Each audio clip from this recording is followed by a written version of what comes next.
आज के वीडियो में हम जानेंगे ताइवान क्राइसिस के बारे में और ये क्राइसिस हमें कैसे वर्ल्ड वॉर 3 के करीब ले जा सकता है।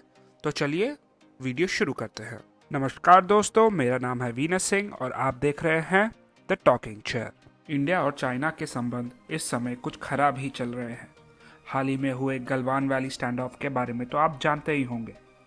इट जस्ट सो हैपेंस कि चाइना की उनके किसी भी पड़ोसी देश के साथ ज़्यादा नहीं बनती। आज भी इंडिया, जापान, रशिया के साथ साथ लगभग 1 दर्जन और देशों के साथ चाइना के टेरिटोरियल इश्यूज चालू हैं। तो आज के इस वीडियो में हम ऐसे ही एक टेरिटोरियल इशू के बारे में बात करेंगे।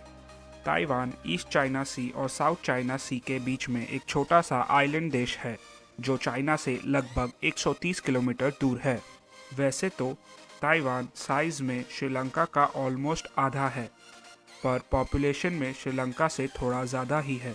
तो बेसिकली ताइवान क्राइसिस यही है कि ताइवान अपने आप को एक फ्री और इंडिपेंडेंट देश घोषित करना चाहता है, पर चाइना ताइवान को एक चाइना का इंटीग्रल पार्ट समझता है और उसे चाइना से वापस यूनिफाई करना चाहता है, यानी ताइवान को चाइना में फिर मिला देना चाहता है।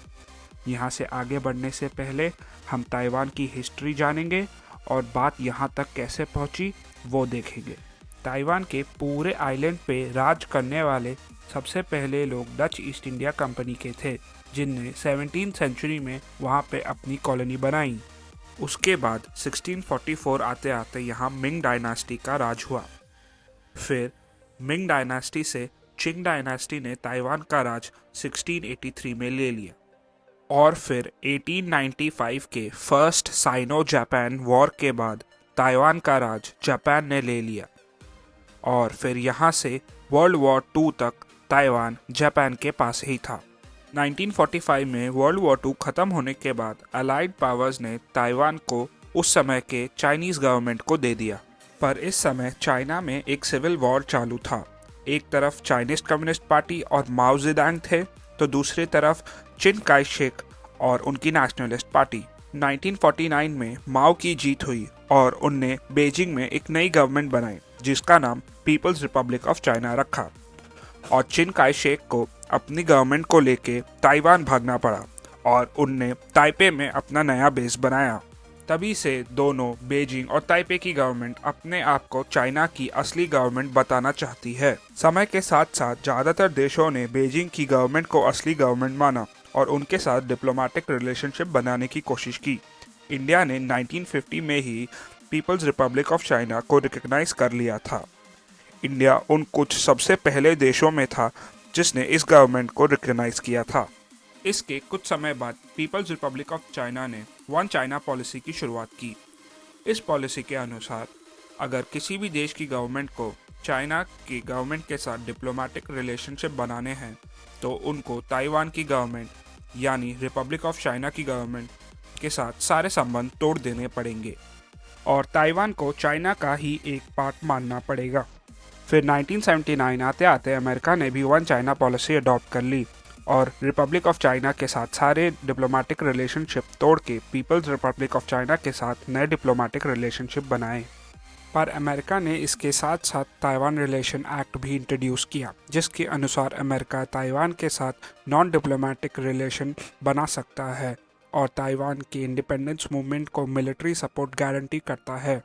फिर 2005 में चाइना ने एंटी सेसेशन लॉ पास किया, जिसके अनुसार चाइना को चाइना और ताइवान को यूनिफाई करना है और अगर ये पीसफुल तरीके से नहीं हो सकता तो नॉन पीसफुल तरीके इस्तेमाल करना जायज़ है।